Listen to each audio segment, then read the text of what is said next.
16절, 17절 거의 많이들 외우신 것 같은데요. 로마서 전체를 이렇게 딱 두 구절로 압축해 놓으면 16절, 17절이라고 볼 수 있고 16절, 17절의 해설이 나머지 로마서의 내용들을 채우고 있다라고 볼 수 있을 정도로 가장 핵심적인 구절이어서 이 부분만 저희가 한 3, 4주 정도 다루고 있습니다. 새로운 말씀을 듣기 전에 지난주 말씀을 한번 복습을 하겠습니다. 새로운 말씀을 듣는 것도 중요한데 들은 말씀을 잘 간직하는 것도 중요합니다. 복음에는 하나님의 의가 나타났습니다. 하나님의 의는 인간의 의가 아니라고 그랬어요. 하나님의 의는 어떤 수준으로서의 의냐면 하나님의 율법의 말씀을 그 내용과 정신을 충분하게 온전하게 이루어 드리는 의예요. 그래서 하나님의 말씀과 하나님의 말씀의 정신을 완전히 이루어서 그것으로 인해 하나님과의 관계, 이웃과의 관계에서 바른 관계를 지속적으로 꾸준하게 유지하고 있는 그 상태, 그 자체가 하나님의 의였습니다. 이러한 하나님의 의를 인간이 이룬 적이 없습니다. 근데 이 의가 어디에서 나타났죠? 복음에는 하나님의 의가 나타났어요. 복음은 바로 우리 주 예수 그리스도셨죠. 예수님께서 완벽하게 하나님의 뜻을 사랑으로 이뤄내신 거예요. 그 하나님의 의가 나타났는데 그것으로 끝난 게 아니라 믿는 자에게 그 의가 전달이 됐어요. 믿는 자에게. 그래서 믿음이라고 하는 것은 예수께서 우리를 위해서 이루신 그 모든 것을 받아들이는 것, 받아들이는 통로, 그것이 믿음이라고 그랬습니다. 믿음을 통해서 예수님이 이루신 용서와 의와 구원과 성령과 하나님 나라의 모든 것을 믿음을 통해서 받는 것이기 때문에 믿음이 크면 클수록 그 은혜를 더 많이 받게 되고 믿음 자체를 자랑하는 것이 아니라 그 은혜를 주신 주님만을 자랑할 수밖에 없다라는 말을 했습니다. 그러면서 이 믿음은 주님께 어떤 것을 받는 것을 넘어 그것을 주시는 분과 연합하는 것이라고도 했어요. 왜냐하면 우리는 예수님께 어떤 부분만 받는 게 아니라 예수님의 전부를 받아들이는 거기 때문에 결국 그 전부를 주신 주님과 우리가 연합하게 돼요. 그래서 믿음이라고 하는 것은 연합의 단어고 연합의 통로다라고 그랬습니다. 그래서 성경은 항상 내가 네 안에, 네가 내 안에 거해야 한다. 내가 너 안에 들어와서 네 안에서 살게 해야 한다라고 돼 있지. 내 밖에서 주님을 닮아라, 주님을 따라가라가 아니라 그 주님이 우리 안에 거하셔서 우리 안에서 살아가는 그 삶을 영생의 삶이라고 되어 있습니다. 그래서 성경에서는 믿음이라고 얘기할 때 먹어라, 연합해라 라는 단어로 설명을 하고 있어요. 그래서 요한복음 6장 56절에 보면 내 살을 먹고 내 피를 마시는 자는 내 안에 거하고 나도 그의 안에 거하나니 살아계신 아버지께서 나를 보내심에 내가 아버지로 말미암아 사는 것 같이 나를 먹는 그 사람도 나로 말미암아 살리라. 그래서 왜 사세요? 라고 물어보면 먹고 살려고요. 먹고 살려고요. 예수를 먹고 살려고요. 여러분이 이 땅에 오신 이유는 예수를 먹고 믿음으로 예수님과 연합하여서 영생을 누리는 그 연합의 삶을 살기 위해서 여러분이 이 땅에 오셨다. 그래서 누가 혹시 물어보면 왜 사세요? 물어보면 먹고 살려고요. 예수를 먹고 살기 위해서 왔다라고 하시라고 그랬어요. 네, 그렇다고 하면 중요한 게 연합의 믿음이 중요하다고 그랬어요. 우리를 구원하는 믿음은 연합의 믿음인데 그 연합의 믿음 없이 주여 주여 하면서 종교적으로 주님을 따를 수도 있어요. 그러면 주님이 모른다고 하셨어요. 연합의 믿음 없이도 성령도 맛보고 은사도 맛보고 능력도 맛보고 하나님 나라를 맛봤지만 연합이라고 하는 게 내 안에 들어와서 나와 하나가 돼야 되는 것인데 그냥 맛보기만 하게 된다면 그 역시도 온전한 연합의 믿음이 아니라 그랬어요. 그래서 우리가 우리의 믿음을 검증해 봐야 된다. 내 믿음이 연합한 믿음인지 주님과 연합한 믿음인지를 검증해 봐야 된다고 그랬습니다. 그러면서 이 말씀을 거의 숙제처럼 여러분한테 드렸어요. 다 같이 읽겠습니다. 시작. 너희는 믿음 안에 있는가? 너희 자신을 시험하고 너희 자신을 확증하라. 예수 그리스도께서 너희 안에 계신 줄 너희가 스스로 알지 못하느냐? 그렇지 않으면 너희는 버림받은 자니라 라고 되어 있어요.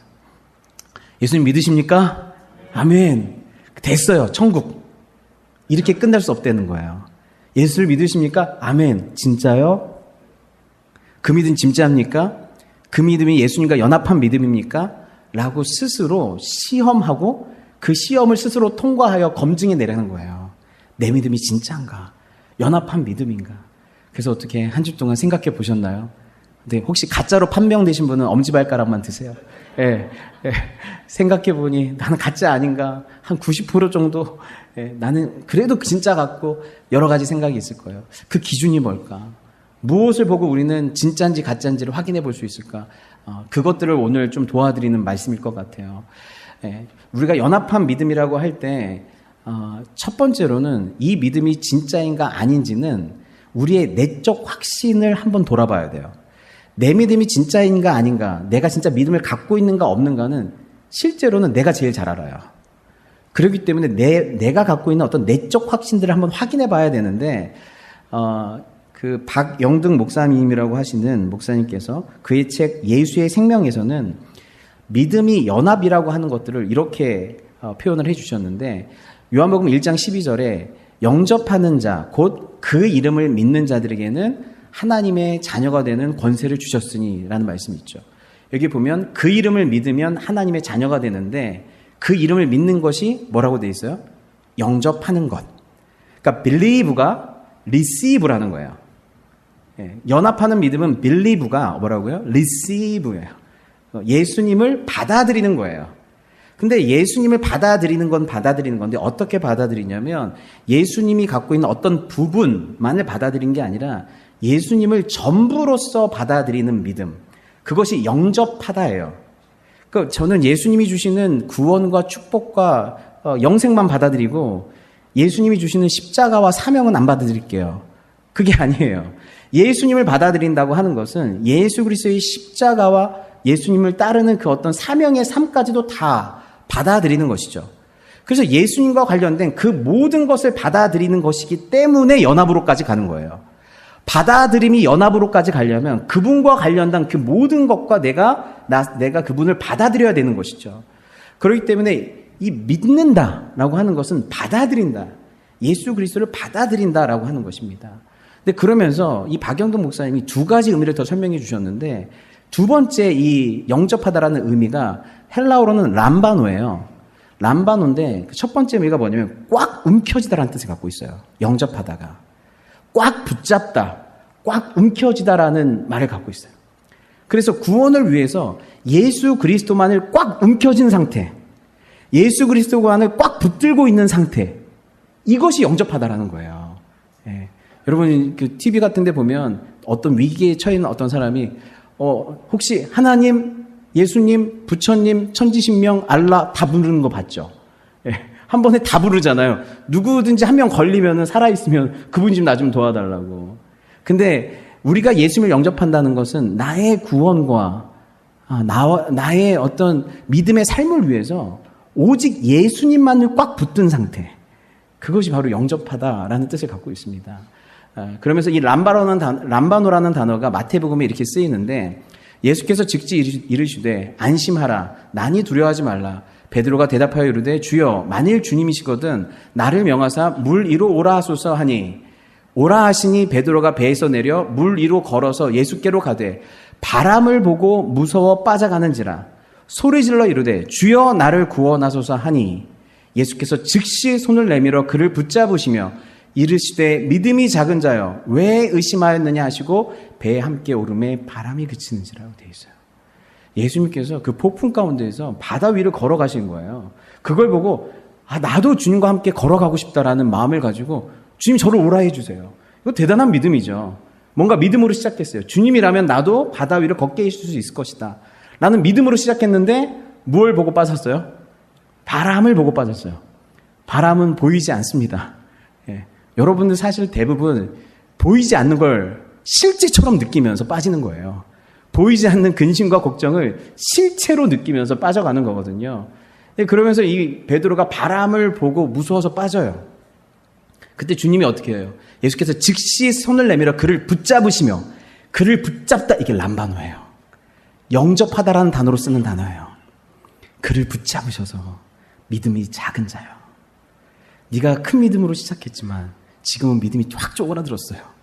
담대한 믿음으로 시작했지만 연약한 믿음이 돼버렸어요. 우리 신앙생활도 그렇습니다. 예, 넘어질 때가 많아요. 흔들릴 때가 많아요. 부딪힐 때가 많아요. 낙심될 때가 너무 많아요. 근데 그때마다 어떻게 여러분들이 지금까지 이 믿음을 유지하고 있냐면 누군가가 나타나서 여러분을 꽉 붙잡아 주신 거예요. 여러분 안에 계신 예수께서 여러분의 강한 손으로 여러분의 믿음을 붙잡아 주신 줄 믿습니다.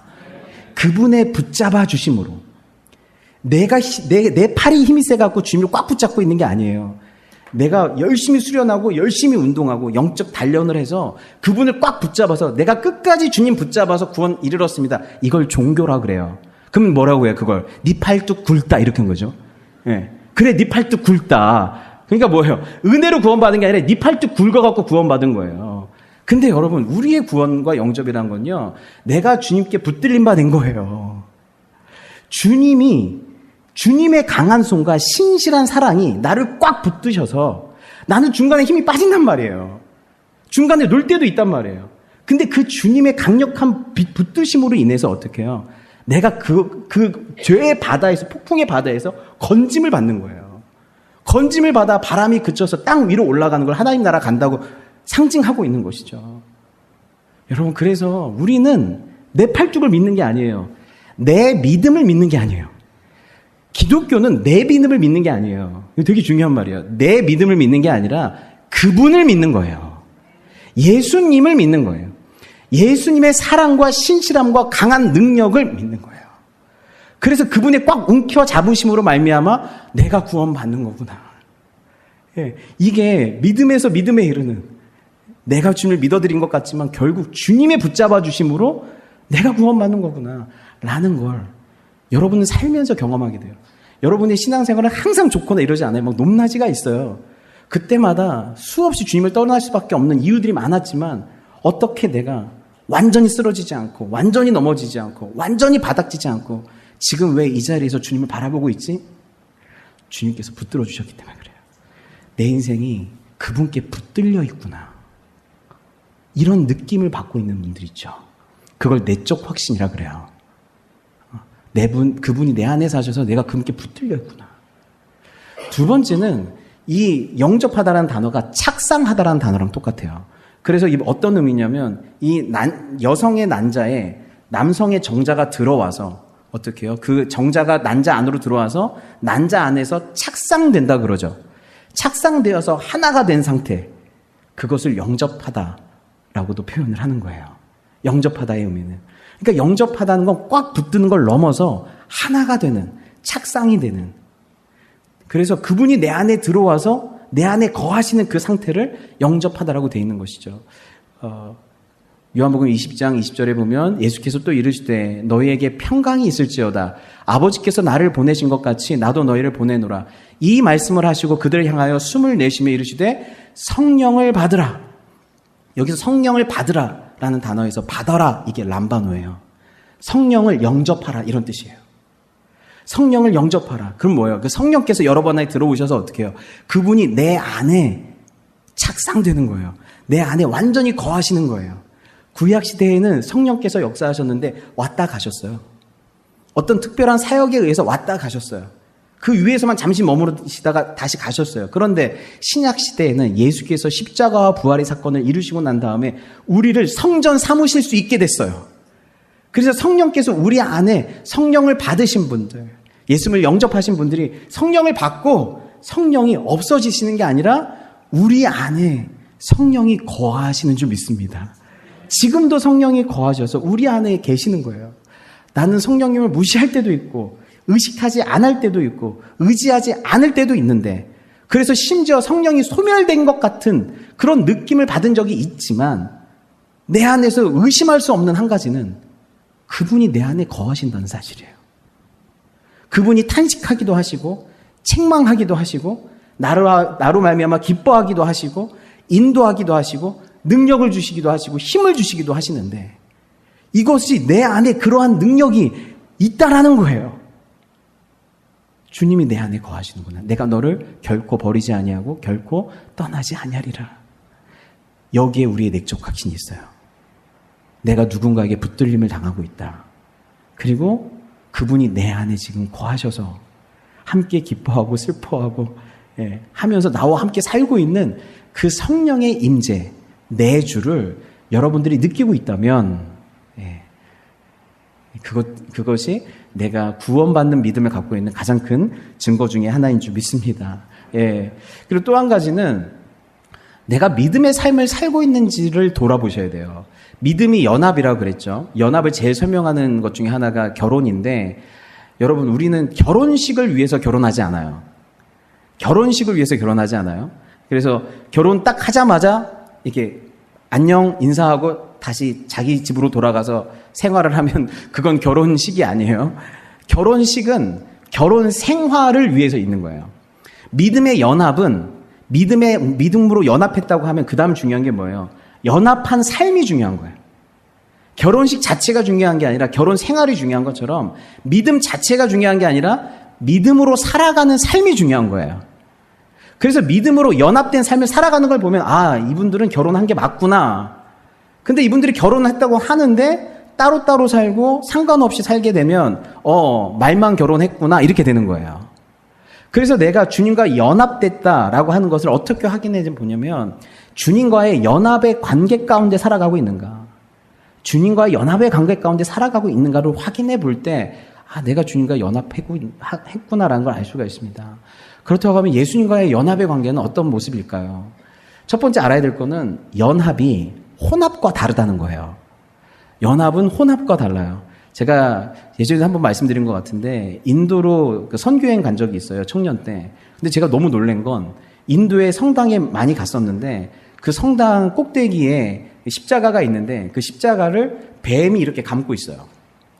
그리고 그 본당에 딱 들어갔는데 예수님의 형상으로 그림이 쫙 그려져 있는데 예수님이 연꽃 위에 올라가게 있어요.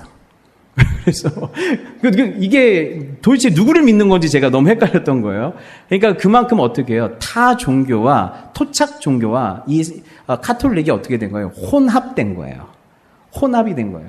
서로 경계가 없이 섞여버려 있는 거예요. 이것이 혼합의 상태예요. 그 혼합된 상태를 성경에서는 바벨이라고 그래요. 바벨이 혼합됐다라는 뜻이에요. 그렇게 혼합되면 어떻게 돼요? 혼돈스러워져요. 혼란스러워져요. 그래서 카오스가 되기 시작하는 거예요. 혼합의 상태에서 혼돈이 오는 거예요. 그래서 바벨론, 바벨탑, 그게 혼돈과 혼합의 세계, 세상이라고 얘기를 하고 있는 것이죠. 그래서 이 혼합이라고 하는 것은 경계 없이 섞여 있는 상태, 본질이 파괴된 상태, 서로가 본질이 파괴돼서 서로 이렇게 섞여 있어요. 하지만 연합이라고 하는 것은 본질이 파괴되지 않은 상태에서 하나가 된 상태예요. 본질이 파괴되지 않은 상태에서.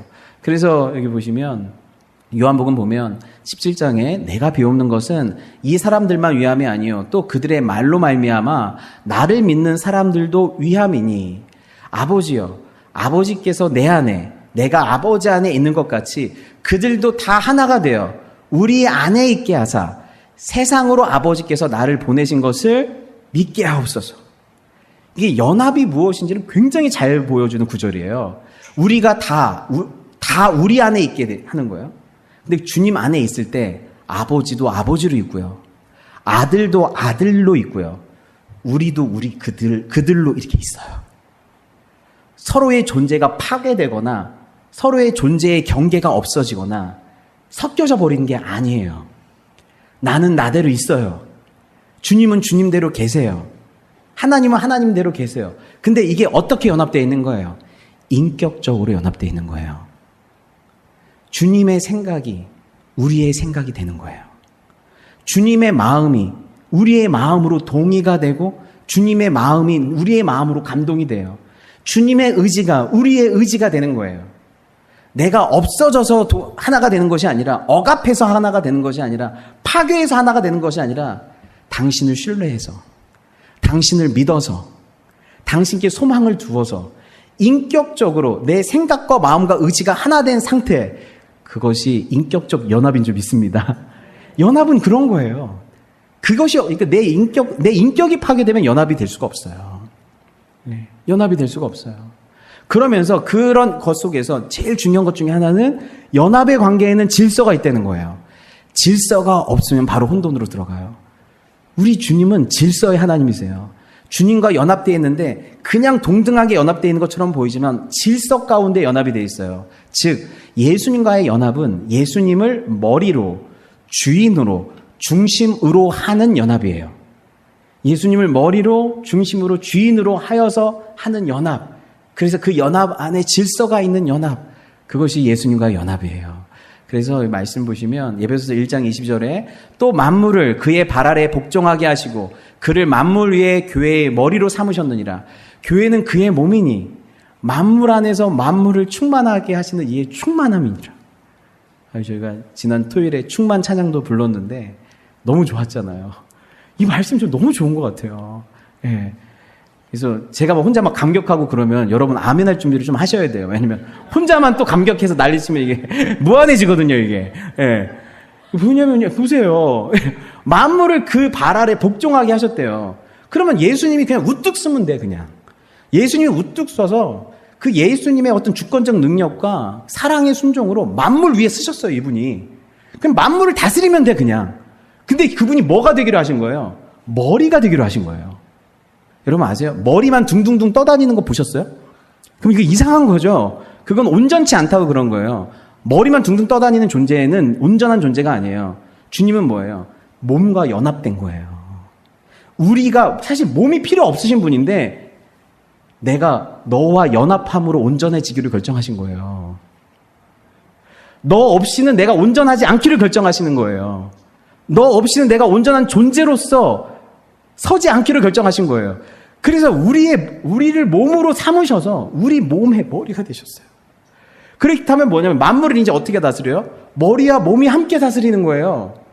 그래서 주님의 통치와 다스림에 여러분이 참여하게 돼요. 하나님 나라에서 지금부터. 그래서 여러분을 왕 같은 제사장이라고 하는 거예요. 주님의 통치에 함께 참여하게 된다. 머리의 통치에 함께 참여하게 된다는 거예요. 그래서 만물을 다스리는데 어떻게 다스리면 교회는 그의 몸이니 만물 안에서 만물을 충만하게 하시는 그 예수님, 만물을 충만하게 하시는 그 머리의 충만이 이제 여러분에게 어떻게 해요?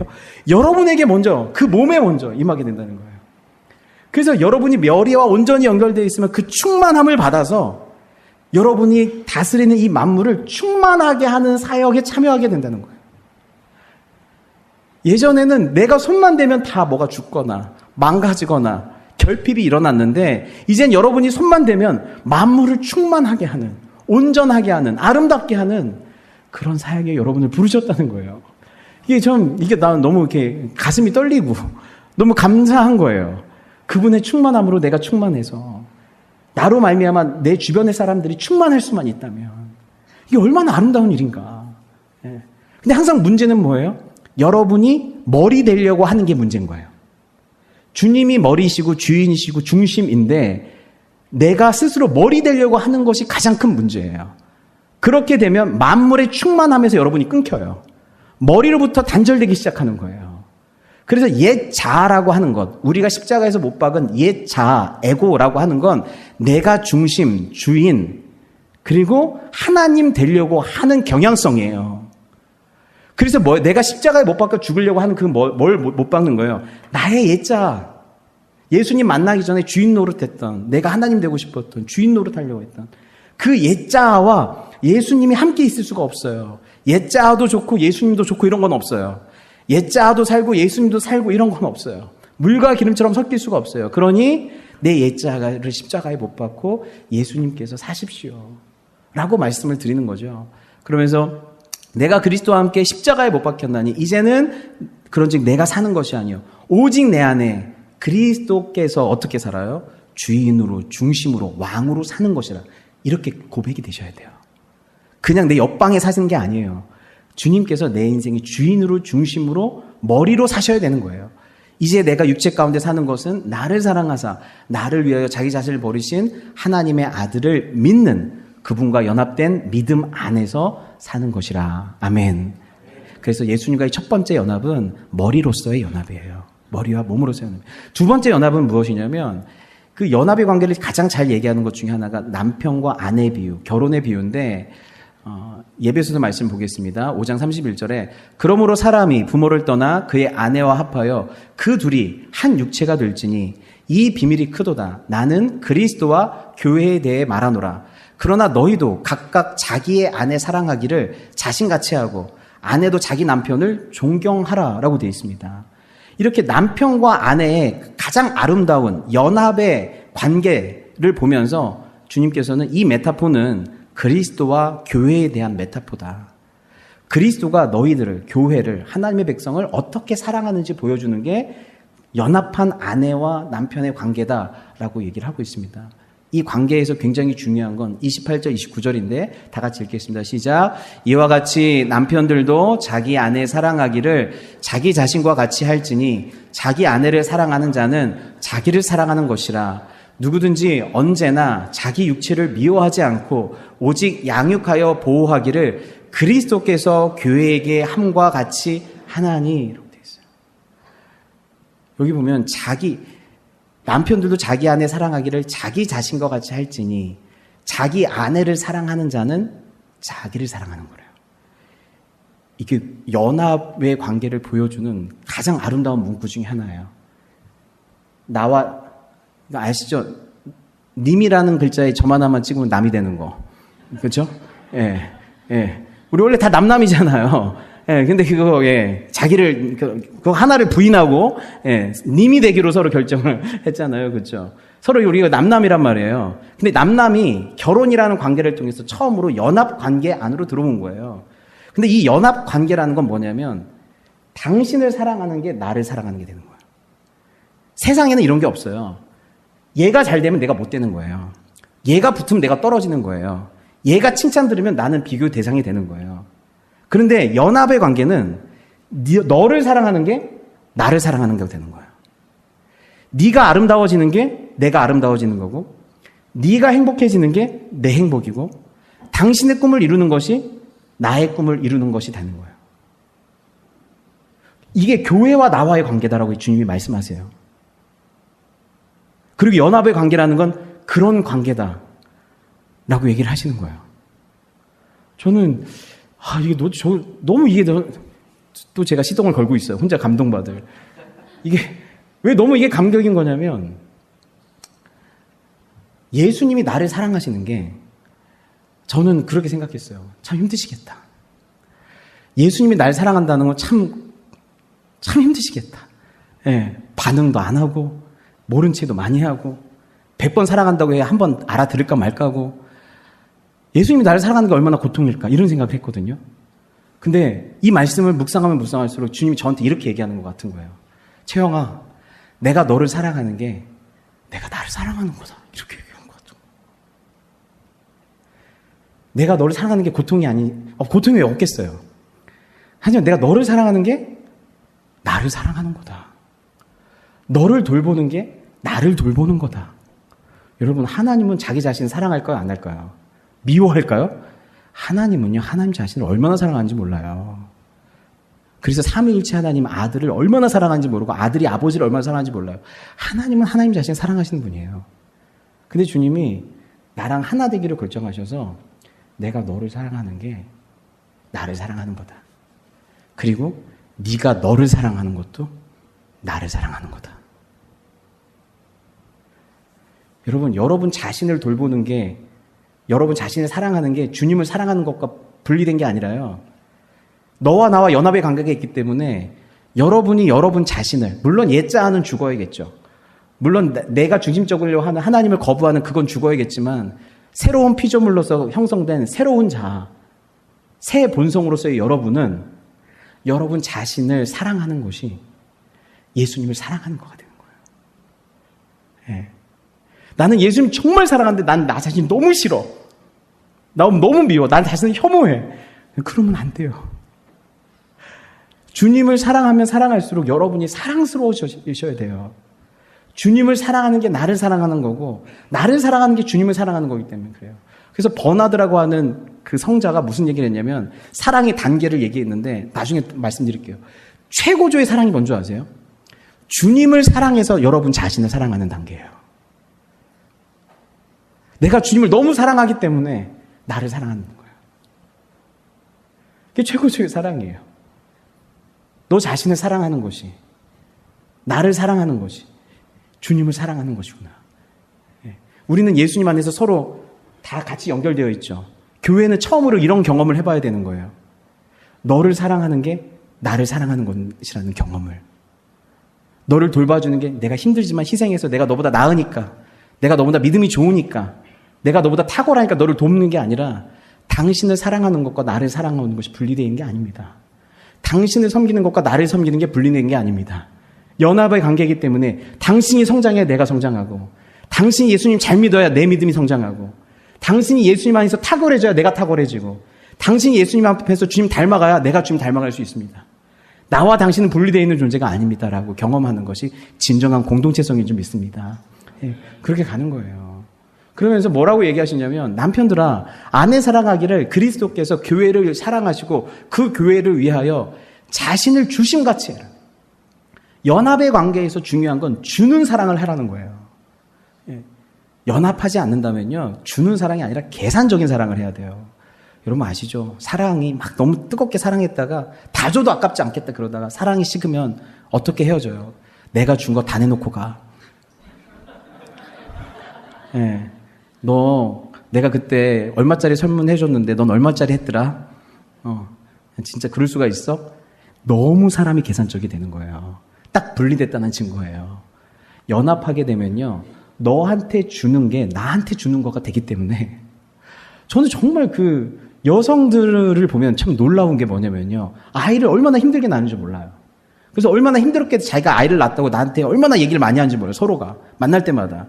근데 그리고 나서 한 3개월 지나고 1년만 지나면 둘째 가지면 안 될까? 그때 너무 힘들었잖아요. 키우는 거 너무 힘들었잖아요. 그래도 3년만 지나면 벌써 아이 얼굴 어렸을 때 너무 잊어버렸다는 거예요. 하나를 더 갖고 싶다, 이런 생각도 하시는 거예요. 그러니까 낳는 게 무서워서 못다, 이걸 잘 생각 안 하시는 거예요. 얼마나 고생했는지를 너무 금방 까먹어요. 아이들한테 하는 헌신은 너무 금방 까먹어요. 유모차만 딱 없어지면 아이 때 내가 노력한 게 금방 까먹어져요. 애들 여기까지 키우면서 노력했던 노력이 너무 금방 까먹어져요. 왜 그럴까요?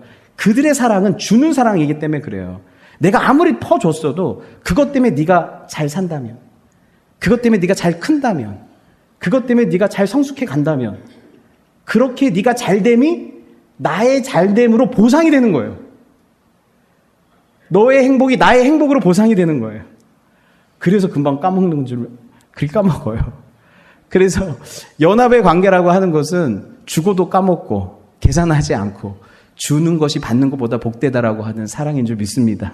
예, 내가 그런 사랑들을 지금 배우고 있는지, 내가 주님과의 관계에서 지금 그런 사랑들을 맛보고 있는지를 확인하셨으면 좋겠어요. 마지막으로, 주님과의 연합은 포도나무와 가지와 같은 연합이에요. 나는 포도나무요 너희는 가지라. 그가 내 안에 내가 그 안에 거하면 사람이 열매를 많이 맺나니 나를 떠나서는 너희가 아무것도 할 수 없느니라. 주님과 연합되어 있어요. 어떻게 해요? 절대 의존으로. 당신 떠나서는 살 수 없습니다. 열매를 맺을 수 없을 뿐만 아니라 살 수도 없습니다. 라고 해서 내 주님 되신 예수님과 전적으로 의존되어 있는 상태, 주님께 더욱더 연결되어 있는 상태, 그것을 성경은 연합이라고 얘기를 하고 있습니다. 그래서 찬송하리로다. 하나님 곧 우리 주 예수 그리스도의 아버지께서 그리스도 안에서 하늘에 속한 모든 신령한 복을 우리에게 주셨어요. 그리스도께서 주시는 복이 있고 그리스도 밖에 있는 복이 따로 있는 게 아니라 하나님이 여러분에게 주시고자 하는 모든 복은 그리스도 예수 안에 있는 줄 믿습니다. 그래서 여러분이 예수님을 바라보는 거예요. 의지하는 거예요. 모든 범세에 필요한 모든 능력을 예수님을 바라보면서 얻는 것이에요. 이걸 전적 의존, 절대 의존이라고 하는 거예요. 그래서 주님은 예수 그리스도를 통해서 하나님의 것을 여러분에게 주시기 때문에 여러분이 예수의 이름을 부르고 예수님께 의지하고 예수님을 붙드는 줄을 믿습니다. 여러분의 믿음을 확인하세요. 점검하세요. 정말 내가 주님을 꽉 붙잡고 있는가? 주님이 내 안에 사시는가? 주님이 나를 붙들고 계시는가? 내가 예수님을 머리로 연합하고 있는가? 예수님과 사랑으로 연합되어 있는가? 예수님께 전적으로 의존하고 있는가? 그렇게 날마다 연합의 믿음을 점검하고 확인하는 저와 여러분 다 되시길 바랍니다. 기도하겠습니다.